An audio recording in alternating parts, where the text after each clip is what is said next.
Reactive Training Systems. It's been a minute since you and I got to chat. Right. Yeah, it's been a long time. In my head though, all the COVID years don't count as elapsed time anymore. So if I haven't seen somebody for 3 years and just go, oh no, that didn't happen, I saw you last week. But yeah, I guess probably about 2016 or 17 is the last time we spoke. Yeah, it's been, which is further than it feels, but I suppose that's It is. it's the way of things. I think that's how you can tell when you're getting old. I think so. When Yeah, 10 years ago, it's recent. it's a good marker, probably. Yeah. Anyway, I thought it would be a cool idea to just to get you on the podcast and talk to you about kind of your experiences and where you've been. I usually try to like summarize backgrounds and stuff like that in the beginning of interviews, but yours is kind of unique, and I don't think I want to. You've got a cool story to tell, so I think maybe just telling it as it is probably the way to go. So maybe as a way to get us started down that track, how did you get started in powerlifting? Like taking it back to the beginning. That's I was actually thinking about that tonight. My journey into powerlifting was because I found this really pretty lady that was teaching 16 hours north of where I lived up in the desert, and so I chased her. And where she lived, there was no rugby, so I decided I'd take up lifting weights because I was always better at training than actually playing rugby. So all of a sudden, here's this sport that's all about training for other sports. But, I'd go to the gym in this town that we moved to and would just sort of play around a bit. And my job at the time was I was a minister at the local church. And so my challenge that I had for the congregation was that if you were aware that you were being watched by God the whole time, what would you change? Would you pay more attention to what you're doing? So I took that philosophy and applied it to bench pressing. And over the next couple of years, got really, really good at bench pressing. So living in a small town, though, I thought that I was just strong for a small town, that I was like a little local celebrity because I could lift a lot. But sort of those mid-2000s, we didn't get on the internet very much and compare our results to other people. And when I finally got around to checking where I was, I would have come second at that year's Nationals in Australia. So 2007, I decided to jump in with both feet and see how. Was that, so 2007 and before, when did raw lifting really kick off for Australia? Are you comparing your raw gym numbers to like the Australian national equipped numbers? Yeah, so I got myself a really old Essex bench shirt by that stage, and so I was dabbling with equipment. So that was single ply equipped, and I was doing a sort of hybrid, raw equipped version of it. Yeah, that makes sense. I was competing around that time as well, and I think raw was picking up speed, at least here in the States, and but it was not international yet. 2006, 2007, I don't think we had like a U.S. national championship for classic lifting, but like there were some competitions, and like you could see kind of the momentum of the sport starting to shift. So it's interesting. I didn't know that how that played out in Australia as well, but so. I think in Australia was like then? Sorry to interrupt you. Sorry, I was going to say in Australia it was around 2011.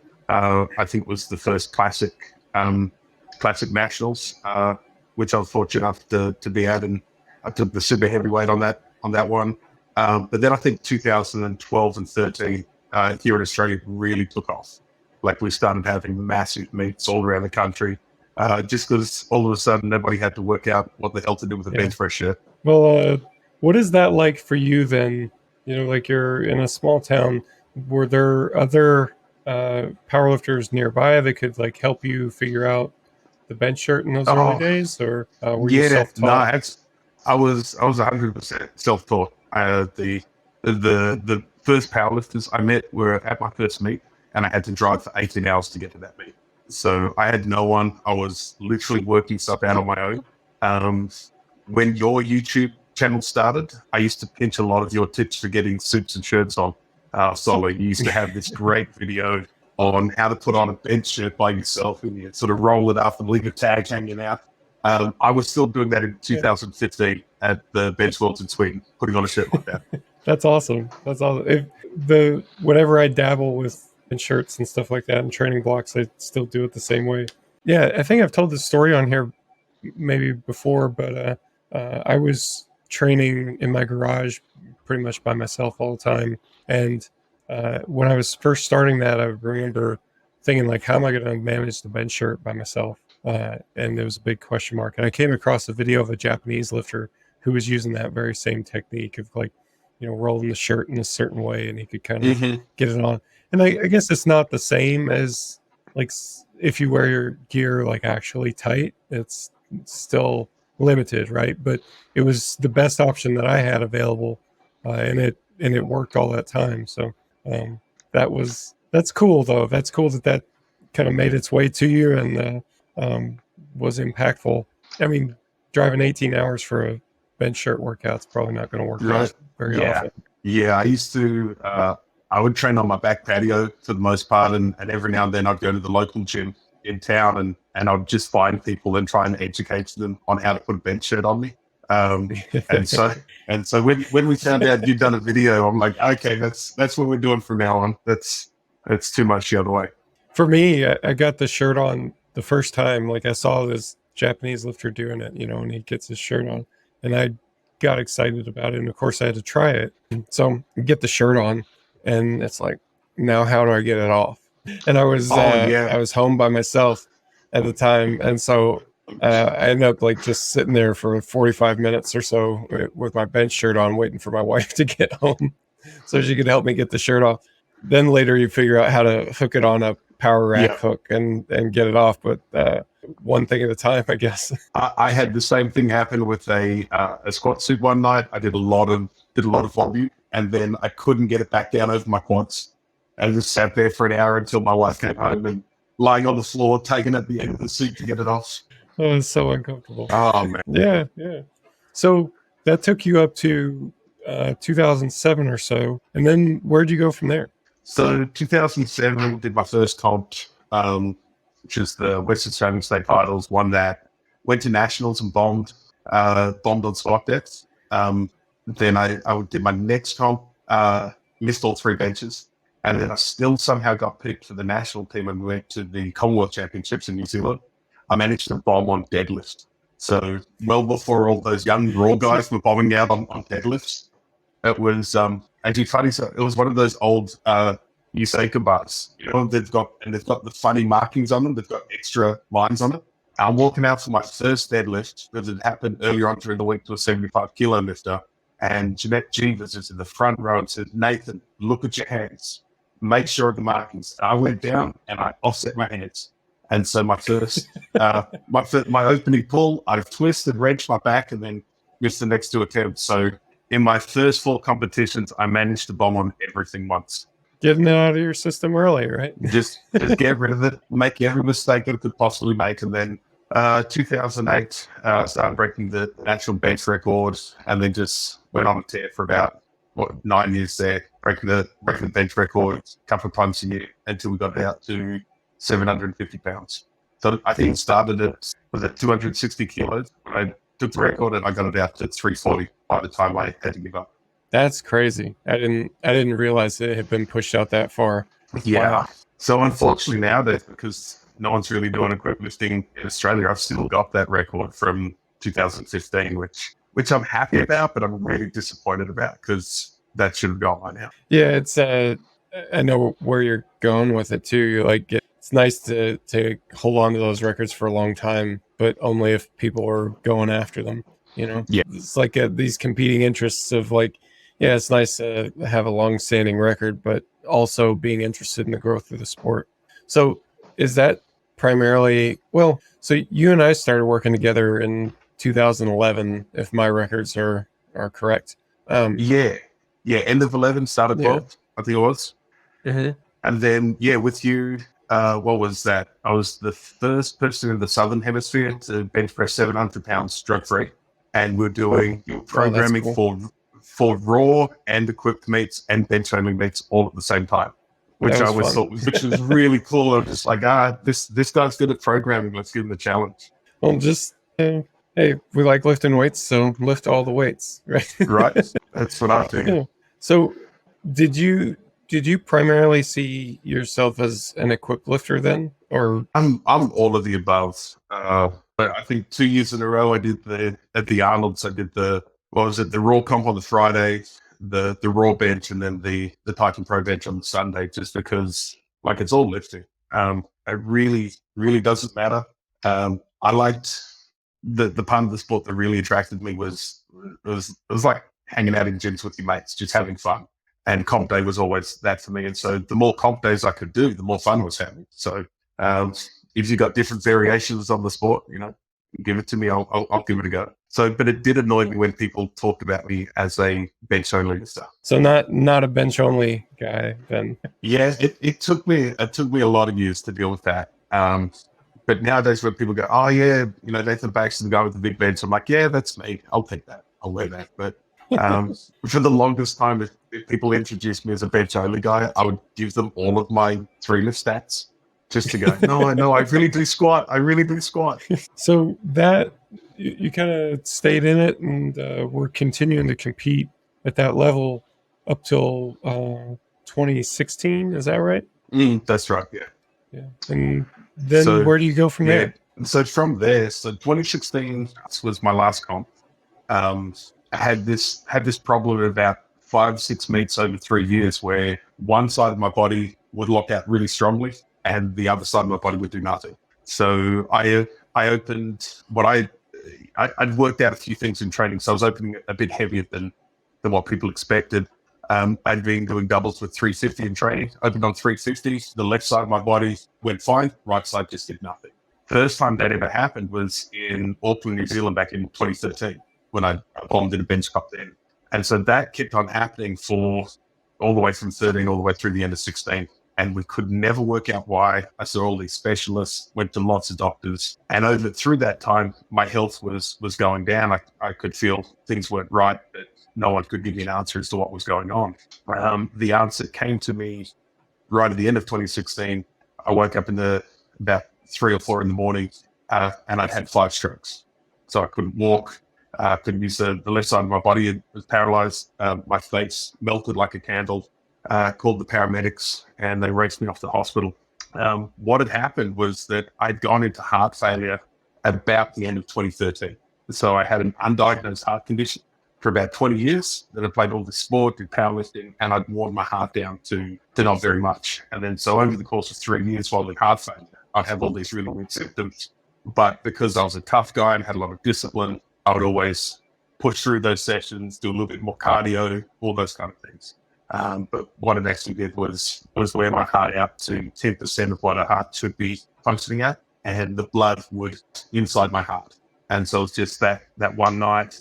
At the same time, my heart beat and 5 blood clots came out and lodged in different parts of my brain. Holy shit, man! Yeah. So that was the end of my powerlifting career.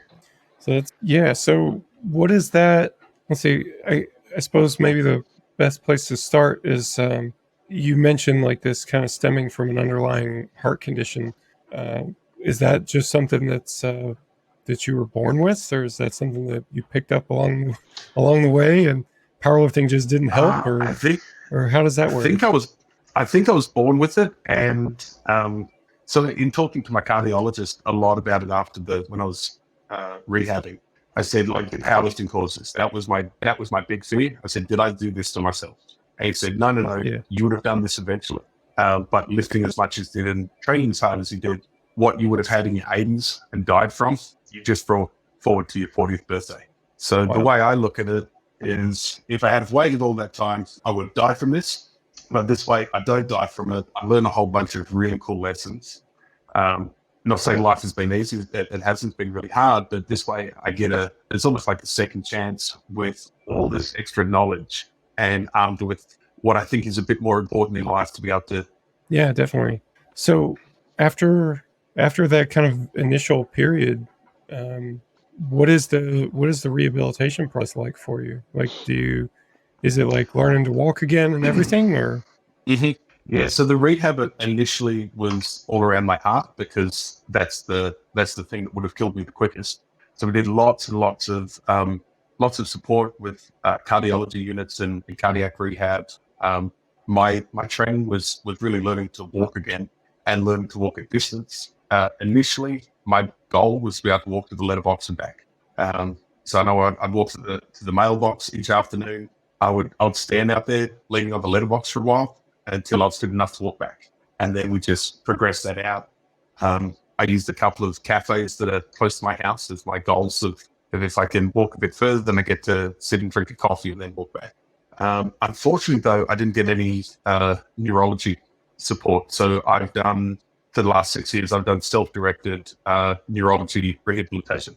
So fortunately, I know how to read books, and I had a little bit of background in neuroscience before the stroke, and then I went and did a neuroscience degree just to make sure I was on the right track. So I've done No 6 years kidding. of self-directed rehab now. Yeah. So I was talking to Ryan Carrillo about this at the start of the year. It was literally all lessons learned from powerlifting. So being a powerlifter that loved training, and I think you'll get this, really enjoyed training by yourself for so long, living the garage gym life. I think we get really good at investigating our own answers and coming up with workarounds. Like getting the bench on by yourself. So I'd been doing workarounds all my life and just going, well, no one's telling me what to do. I'll figure it out myself.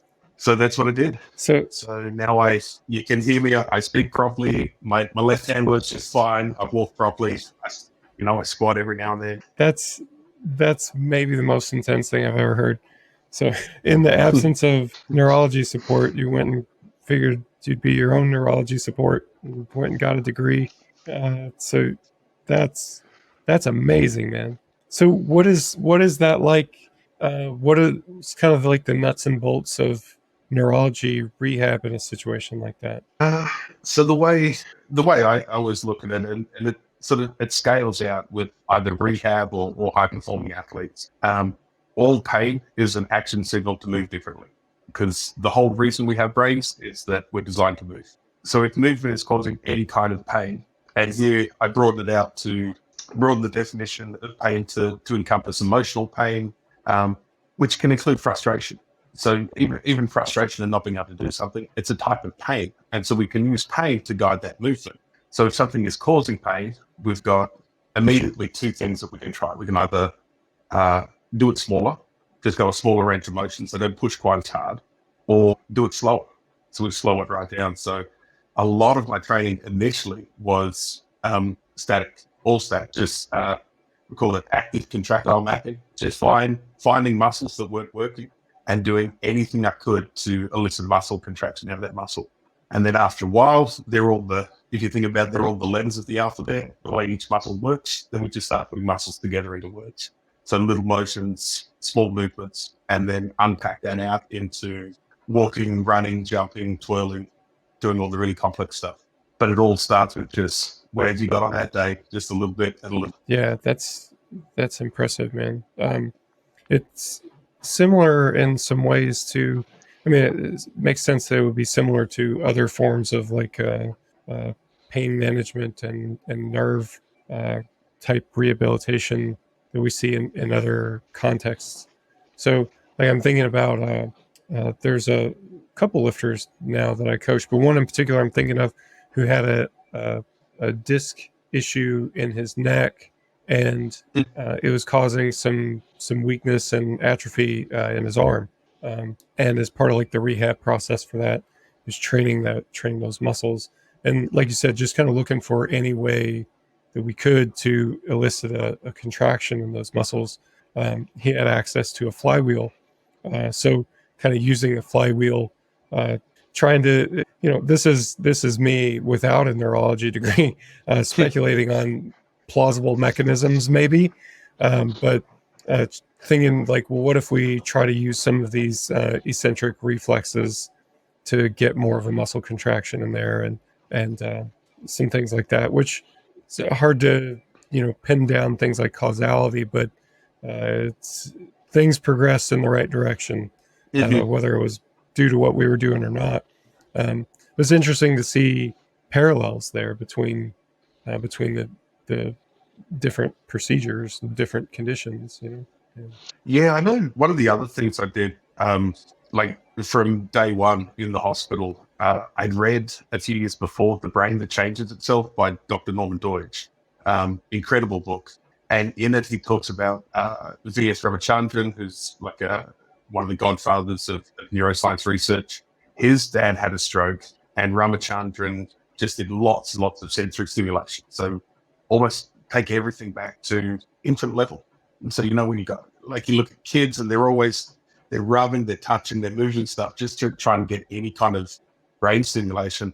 So from day one in the hospital, I would grab towels or brushes or whatever, and I would just rub the left-hand side of my body, because I realized that the receptors in the skin, they're still active, they're working, they're all good. It's just somewhere up here, there's something not getting through. So the theory was, if I could just get enough kind of blood flow to those areas, if I can get enough stimulation, then what we understand about neuroplasticity is hopefully it'll just take a different route and it'll find a new pathway through those movements. And for the most part, today, that's what I've done. Although every now and then, if I get tired or I haven't been eating well for a couple of nights or I lose a few nights sleep, I might be holding a coffee cup in my left hand and the coffee cup suddenly ends up on the floor. So my brain will forget that my hand is there and it's holding something, and it'll just let go. But for the most part, physically, it's amazing what we can do. It's just amazing. So it's been like a 6-year process then to get to this point. Yeah. It's hard work, and like a lot of the stuff with brain injuries and stroke is geared towards elderly populations, and so we still don't have a lot of people sort of our age. Sort of, I was 39 when I had my stroke. I was an athlete. For all intents and purposes, my health was pretty good otherwise. And so we don't have a lot of sort of people to follow out of those situations. I know there was a guy in the CrossFit Games that had a stroke last year. I'm really interested to see how he goes moving forward. I know one of the guys in my support group here in Perth is in contact with him, and so trying to support and trying to pick up a few ideas that we can pass back and forward. Sure. But yeah, it's one of those areas that all of the stuff around brain injury, it's very hidden. You can't look at someone for the most part and go, "Oh, that guy's got a brain injury." They might do something weird next. Right. So for the most part, I present as normal as ever or abnormal as ever. I just have a few sort of sensory processing issues that sometimes get me a bit unstuck, and a few mental health issues that work their way in there as well. I would imagine. That's a lot to deal with, and at the age that you were when all this stuff kicked off, I don't know, that's not what you're kind of mentally preparing to deal with anyway. Yeah, no, it's not. It's really not. Yeah. But yeah, so now because of it, like I'm always really sensitive towards if I'm sounding like I'm complaining about anything, or if I'm sort of dressing things up too much. But I'm really honest when I say the stroke is both the best and the worst thing that's ever happened to me.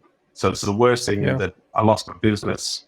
I loved the life that I was living, getting to travel around, doing seminars, lifting heavy weights, meeting really cool people. That was an amazing life. I loved it. And to lose all that and to sort of at my 40th birthday going, what the hell do I do with my life now? That was horrible. Really, really bad. Don't recommend it. But some of the experiences that I've had because of having a stroke have been incredible. Like some of the people that I've met, what I understand about myself and what I value and what I see myself doing for the next 40 years has really begun to emerge. And that is all directly attributed to surviving strokes. Yeah. I think, well, I mean, I haven't really explored some of this territory yet, but I would imagine that the issues processing the change in like your sense of self, your identity, like you said, like you're living this entire life and you kind of build up this picture of who you are and what it's like to be Nathan. Then it changes in a day. That's most people don't have to deal with it quite so abruptly, but because you have dealt with it, I bet you have, more insights and keener insights on it that, can be helpful. It's a thing that everybody has to reckon with in some way or another eventually, and I was just talking with some friends at the gym about this yesterday. It's something that I have not yet encountered anybody who says anything about it that like truly resonates with me as being like helpful, and maybe it's just because it's a personal thing that you have to just go through. But I don't know. There's lots of things that are like that, and at some point, I think people can find things that are helpful to others in terms of like kind of navigating those difficult times. Yeah, I like to sort of look at it now as I look back at what I was doing before the stroke, and it's kind of trying to reverse this medical model, this deficit model we have about health, that I had a stroke because I did bad things, that I must be a bad person because I wasn't smart enough to stop a blood clot from hitting my brain. But the nurses in the hospital, this is the really interesting bit. They start directing you towards what did you do right to survive? And so then I can go back through and go, man, I'm really glad I started meditating when I was 18 because that served me really well, healing from a brain injury. And then I go, I'm really, really grateful that I started breath work when I did. And I'm really grateful that I knew mobility worked. So all the stuff that were just like little bits and pieces in passing that were, they were beneficial, but, take or leave it. This side of the stroke, I'm really glad I started back then because they're the things that did keep me safe. So doing that little bit of extra cardio, buying some kettlebells when I did, that kind of stuff. The stuff that we normally don't look at as being important, that was the really important stuff. Interesting, man. Wow. So you mentioned that kind of in the early stages, dealing with the heart condition was kind of the most immediate concern. Was that pretty much all medical intervention? Like you had been doing cardio and whatnot prior to everything kicking off. So is it like, well, you need to continue doing that and then more, or it's like, well, the way that we need to address this problem is mostly through strictly medical intervention? So initially I was started on 8 different medications, and my goal was to be on 3 medications at the end of 6 months because that creating a dependence on the medical system was not something that I was particularly looking forward to. And it probably won't surprise you to hear that I did everything exactly opposite of what I was. Fortunately, there's this really great German lady that's done an amazing amount of research on heart failure patients and doing high intensity interval training with heart failure patients. Most doctors will go, what the hell are you doing? That's, you're going to kill them. But the way most heart failure patients live our lives is we're doing everything as a sprint. It just doesn't look like it. So if you take, and here's where, I'll give you your credit where it's due. Here's where understanding RPEs was really important. Like, can I push myself at 9 on a trip to the letterbox? Like, do I know how to judge effort really well? And if I do, I can do, 20 seconds, I can do it Tabata while everybody looks like this guy is slowly shuffling through the mall. But that's what I was doing the whole time was the sprint, rest. I developed a map of the suburb of where all the park benches and all the bus stops were, where I knew that I could get to and have a sit down. So that's what I was doing. So it was, rather than the long, slow, long duration, steady state cardio that most people were doing and not getting better from, I was going out and pushing myself like a madman. Do you continue to do that now? I do it less now, but I got pretty into intense cardio. By the time I got all my heart function back, which it's fully back now, it's probably better than what it was before the stroke. I was trying to get my 2K rowing time under 7 minutes. So I was down to 7 minutes 12 is my best.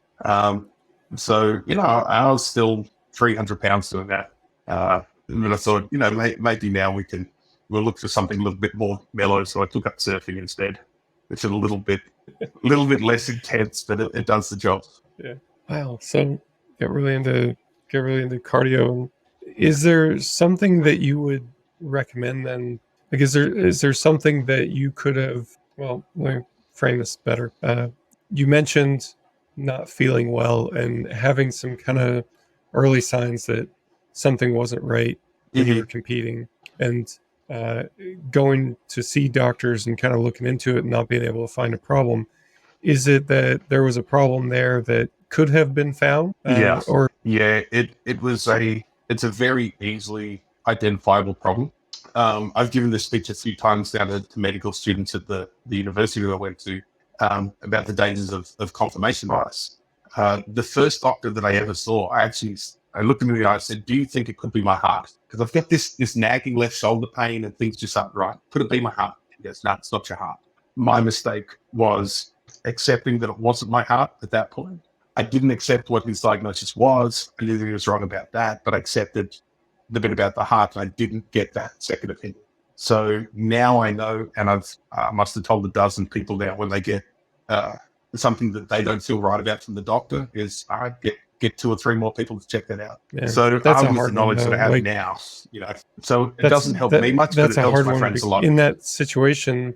You want it to not be your heart, Right. and he gives you the answer you want. So it's hard to. So It's nice really hearing hard that. to challenge good news. But the confirmation bias comes in when I saw five general practitioners and then a couple of specialists, and every single person diagnosed me in their favorite area. So the couple of doctors that had a really keen interest in mental health gave me a mental health diagnosis. The guy that was into testosterone therapy, guess what? He wanted me to go on testosterone patches. The thyroid guy thought I had a thyroid problem. We just have this medical model that really doesn't do patients or doctors any justice. That doctor's got, maybe 9 or 10 minutes to nail something and get it 100% right. And then I walk out and goes, man, I hope that was right. I just got unlucky with the numbers. But, I don't think That's any of crazy, those, man. I don't think any of those doctors were particularly negligent or bad at their jobs. And in fact, the last doctor I ever saw, I've gone back and see her again, and we've talked, and she's a lovely lady. She just made a mistake that day. She just got something wrong. Yeah.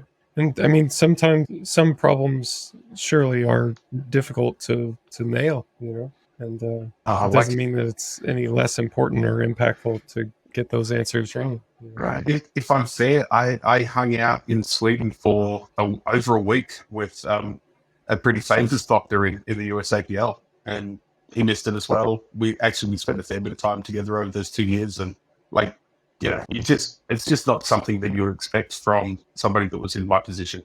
And so if you're not looking for it, you never. Yeah. Well, man, there's so much in that statement too, right? Like, and we'll bring this back to coaching maybe in a minute, but that becomes a problem for lots of professions, coaching included. That you're never going to see a problem if you're not looking.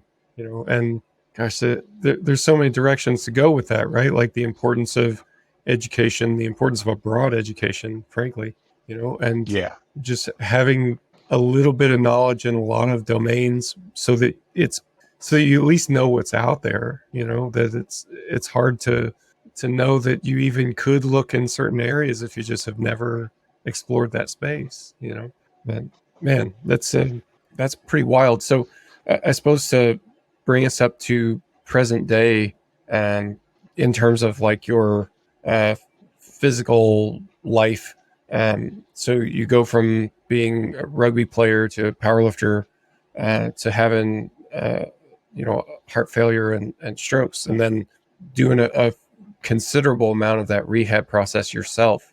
And you mentioned that your like day-to-day function is pretty normal nowadays. And what beyond that? Like you mentioned you got really into like cardio and like high intensity cardio. Is that probably lifting heavy weights is contraindicated in your situation? But like, what's life like? Unfortunately, it is. So now I sort of just starting to dip my toes back into the coaching waters, and I've gone back to rugby and coaching women's rugby. Just doing a little bit of strength and conditioning for a local team here in Perth, and that's been lots of fun. And reminds me how much fun it is to watch movement and to break it down and be able to work out what the athlete thinks. So we do that, and then as far as my own fitness, I did a couple of years of CrossFit. That was interesting. Actually, no, I loved it. CrossFit's really fun. It's, slightly mental, and it fed into my ADD nature where I never had to do the same thing twice in a year. But I've got sort of a week from now, my shoulder and my right hip were barely holding on the whole time I was powerlifting. Full of arthritis, really, really horrible. I got the hip done a couple of years ago. That's now titanium. And then in a week's time, this shoulder will be titanium as well. And I'll have about 6 months to get back up to full speed. But I'm hoping then I can get back to lifting properly again, get back on the bench, work on a few things, not heavy, but get back into the water as well. It's really hard to surf with a busted shoulder. And so now most of my goals around sort of being in the water as much as I can, stand up paddleboarding, surfing, that kind of thing. That sounds amazing, man. Which I still think a super heavyweight has no right being on a stand-up paddleboard, but I'll do it. I don't know, man. If they make bridges for trucks and stuff like that out of pontoons, right. So surely we can. When I was, I just have a really big board. Yeah, exactly. Well, when I was a cadet, they had free fall parachuting at the airfield as a class that you could take, and I was trying to get into that class, but I'm competing at 125 kilos at the time, was weighing close to that 120, 125, and figure out what the max weight was. The max weight was like 100 kilos or something like that. And I'm saying to them, like, you guys drop tanks out of the back of airplanes. Surely we can figure this out, right? Nah, no such luck. But I did a bungee jump once, and I lied about my weight. It was 15 kilos. I was 15 kilos over. That was so much fun, though. I just got a lot more wet than what I should have. Yeah. I used to say theory. I go, surely they overrate these things. I'd be good for another 50 kilos. Yeah. I'm sure that happens quite a lot. So dipping your toe back into coaching, are you messing around with powerlifting coaching as well? Yeah, a little bit of powerlifting. Sort of looking more at sort of the lifestyle development around any high performance. So I do a lot of coaching around flow states and how to develop training programs that are more flow based, looking at athletes' individual strengths. And when I say athletes, I'm looking at sort of athletes my age and older. So people that have done some really cool things, that know what they're doing, but then trying to find out what training can look like for the second half of their life. And what I realize now with athletes such as myself and a few of my friends is that the longest part of our careers is going to be our post-competitive phase. Because even if you compete for 10 or 20 years, maybe this won't apply to David Rex or he'll be still going in his 80s. But for the rest of us, the longest part of our careers is going to be post-competition. So making sure training ticks all those boxes that it used to tick requires a fair bit of creativity, but it can be done. And so now I really like working with people around that, or people that have got a fairly unique business idea or business design, and helping people sort of really walk into their unique purpose and get a little bit more eccentric and esoteric with what people do, both in the gym and with their businesses. Yeah. I totally agree with you about kind of the longest stage being, the second half of a, physical activity career, lifting career, or something like that. So do you, an example that comes to mind is I've talked with Dave Tate about I'm not sure if you keep up with his training activities or anything like that, but he hung it up competitively quite a while ago, but still likes to get under something that makes his eyes bug out, and like a lot of us do. So is that kind of part of what you're looking at here? Is like, well, we need to check the boxes from a physical health standpoint, but also like there's a mental health standpoint to some piece of it, and it's not like it's maybe not so simple as like, oh, the gym is my stress relief, and like I think there's more to it than just that, right?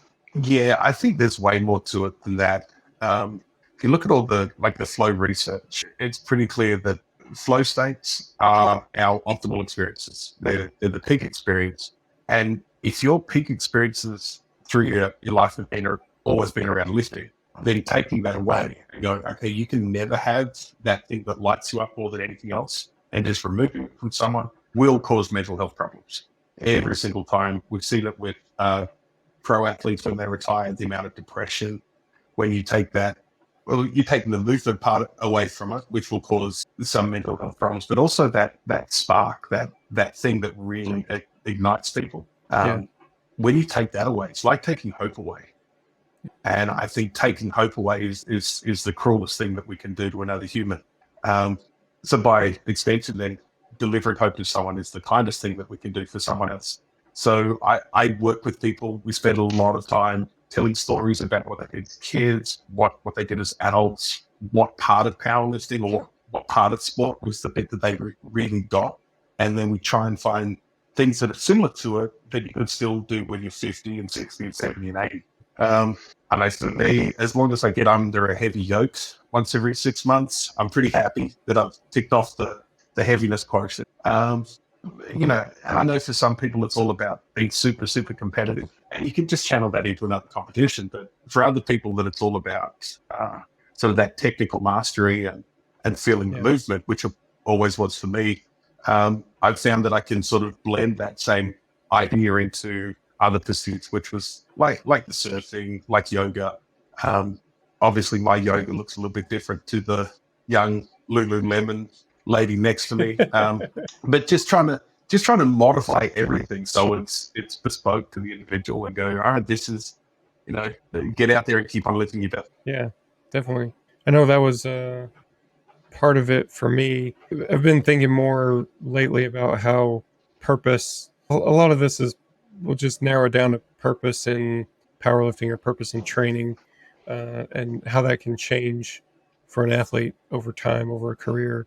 And I know for me, I went from being hyper focused on competing and winning, trying to win competitions specifically, to, hey, I'm not competing at all, but I still have this thing that I really care about. And it was refining in some ways for me to deal with it, because it helped. It made me realize that I don't think the thing that I really cared about the most was winning or competing even. That was a good reason to compete, but then there's all the training, right? And there's a separate motivation for that. And for me, the motivation for that was progression, was trying to figure out the puzzle. And it was fairly easy then to just channel that to a different movement. So now instead of, squatting and deadlifting, it's front squats and something else, and that was kind of the reality for me for 6 years there. And now getting back to competing, for me, the motivators look different than they did before. So it definitely seems to me like it's a thing that can change over time.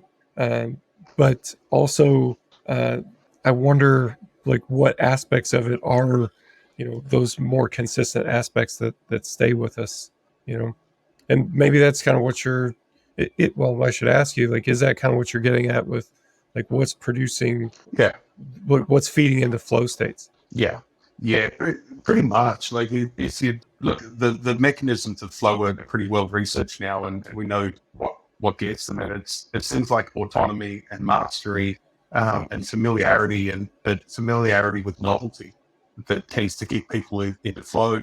And always this challenge to skills ratio that's set at about 104%. So it's that old stretch but don't snack kind of thing. And so if we put things just slightly out of reach, and you have to, it's almost like you innovate on the fly, and you get those reps that sometimes you get where they seem to just slow down, and you can move around the bar almost, and it's right at your max, but you've got it. And it's, like I said, time seems to slow down. You notice all the details and all those kind of things. If you've ever experienced that in training, then you know how addictive that is, and to take that away is kind of cruel. So I'm all about just finding other things, playing with that dopamine system, finding out where your motivation is, and then just keep on feeding that and rewarding that. And what the result of that is effortless flow states on a regular basis. it sounds like it's a discovery process as much as a top-down commanded process. Oh yeah, definitely about discovery. There's a lot of really cool research these days on curiosity, and especially like the neuroscience around curiosity is quite interesting. But and I'm sure you've seen this. The best athletes seem to be really curious about almost everything, but particularly about movement. And like, what's your hand doing there, or what's your little finger doing, or what's your elbow doing in that movement? I thought everybody was like that until I realized I was just hanging around a lot of people like that, and most people don't think. Yeah. There's a lot there. It's funny. My daughter, she's 5. She scraped her knee yesterday. And she's got a Band-Aid on her knee, and it's honestly not a big deal. But she's walking around like with a limp today, like she's not like putting her foot fully on the ground and everything. And I mean, talking with her about it, and there's nothing more there. It's just that she scraped her knee, and it's a thing in her mind, and the Band-Aid there is causing like this proprioceptive reminder that, hey, you've hurt your knee.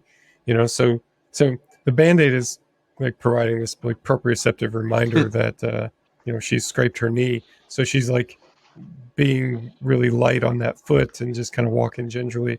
And I was talking to her about it. I'm like, well, you should try to walk normally, if you can. If it hurts too much, then don't, but if it's just a little uncomfortable, then maybe you try, and in no time, she's just walking normally and isn't thinking about it anymore.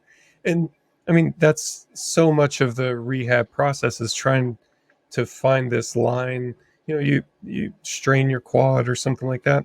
It's trying to play with that balance of, just go back to normal as much as you can, but not too much, not so much that you make it worse, but that you, kind of push it back toward normal. And of course, there's like situations where maybe that's lesser advised and things like that. But most of the time, that's not a bad approach, but it's so normal in a sporting context that I forget that it's really not normal if you're not in a sporting context. Yeah. Yes. So when I got my hip done, I'd been going for about 8 years on this hip that I shouldn't have been able to do anything. And so when my surgeon took the old bone out and put the titanium bit in, he said, I've done this 20,000 times. That's by far the worst bone. It's the worst I've ever seen, by far. And the first thing I did was put 2 hands above my head and feel like I'd won. So I'm going, I can push through that much pain? Awesome. I'm the winner. That's a successful reframing, right? Like, right? If you could make that into a thing that you can win, then, it probably serves you on some level. Yeah, why not? I remember kind of working through a rehab process for my back in the earlier stages of that injury, and kind of not loving that process very much. That it felt like I'm lifting little weights that aren't really that hard, and it just hurts. The reason I'm limited is because it hurts. And the PT I was working with at the time says to me, like, well, you were able to lift more weight this time with the same pain rating, so that's progress. But that was just not at all meaningful to me, like that wasn't doing it. So it's interesting to think about it in like context of like motivators and things like that, because like it feels like, broadly speaking, progression is a motivator for me in particular, but it's not just progress, right? Because that kind of progress wasn't doing it, so I don't know, just little indicators like that there's probably more territory to explore in here someplace. Yeah, I think what you said about purpose is a massive thing. I'm very open about my mental health struggles. And so my first year after the stroke, I sat on the couch and wanted to kill myself for about 11 months. I'll be really blunt. There's a lot of reasons why somebody should, but you only ever have to find one reason not to for it to be meaningful. And so when you think about motivation to live, I only need one thing to live. And so for me, I wanted to live well so I could teach my daughters who are now in their teens. I could have a great long life with my wife, but nothing I was doing in rehab or training wise was pleasant. The minute progress that I was getting didn't feel rewarding, but knowing that any time I got up and did anything, it was getting me closer towards my purpose. That was incredibly motivating. So I think, finding that deep purpose around really whatever we do, I think you can apply it to all areas of life. But if it's not connected to your ultimate purpose or even your intermediate purpose, what are you doing it for? So I tend to do a lot of reframing around that. Dan John said years ago, if something's good for you, you should do it every day. And if it's not good for you, why are you doing it at all? Yeah. There's a lot of truth to that. Yeah. Right. And so I just look now with a much longer lens of when I think about what is good. I think about, for me, I've got this archetypal guy, really Australian guy, these black budgie smugglers that gets down to the beach every morning at sunrise. And you see, I'm down there most mornings jumping into the cold ocean because I want to be like the 85-year-old guy that's still doing that. And I understand what he did in his 40s and 50s is what got him to be able to do this in his 80s. So now my purpose is to be that guy that stands in budgie smugglers at 6 a.m. at the beach every morning because I've put the work in beforehand. But I know I can only do that if I do the work now. Well, that's a key insight, I think, too, is having that sort of perspective as time goes forward. That I've seen it with people that I'm close to who have health issues, sometimes through no fault of their own, and sometimes through decisions that they've made along the way, seems to compound. And once it starts going in a direction, it's difficult to reverse that direction. So, I mean, seeing it firsthand is a motivator to, kind of, it's a reminder to keep things on track while it's easy so that it doesn't become harder, if you can help it. I mean, that's not always a thing that you can control. Right, yeah. But, we've been chatting for a while here, and I don't want to keep you for too long, but it's I feel like there's so much more ground to cover, so much more that selfishly that I could learn from talking with you. I suppose maybe we should save some of that for another conversation, and also I want to kind of put people in touch with you. I'm sure that a conversation like this will be meaningful to people who find themselves working through similar issues, and the ground that you've covered has given you such valuable insights on how to deal with really common problems. I'm sure people are going to want to reach out. So what's the best way for people to get in touch with you? Two ways. Probably the easiest one is the Nathan Baxter Rebooted on Instagram. You can find me, or you can go to baxterstrengthsystems.com, and that's the website that I just opened up a couple of days ago. It's about 10% completed. So I just wanted to open it up early, let people see the development, and sort of start to deal with some of those perfectionism issues as well, that we kind of. And because I used to see this in powerlifting all the time and go, I couldn't possibly do a meet. I'm not good enough yet. And I always go, of course you're not. You haven't been doing it very long. Right. Like, just come along. No one cares. So I want to try and take the same approach in business the second time around, because the first time around I would be mortified if anybody saw something that wasn't pristine and immaculate. And so I don't think that's a healthy way to live anymore. So now I just go, hey, everybody, here's my mistakes. Have a look at them. And then whatever anybody can glean. And also what I found out, people like to help as well, and be able to flex their expertise in areas where I know nothing. So baxterstrengthsystems.com, that's probably a really good place. I'm going to sort of fill that with lots of lessons and information and we'll cool content. Look forward to connecting on both of those. And I'm going to think of like 100 questions as soon as we stop the recording here. So I'm going to write them down. I think we should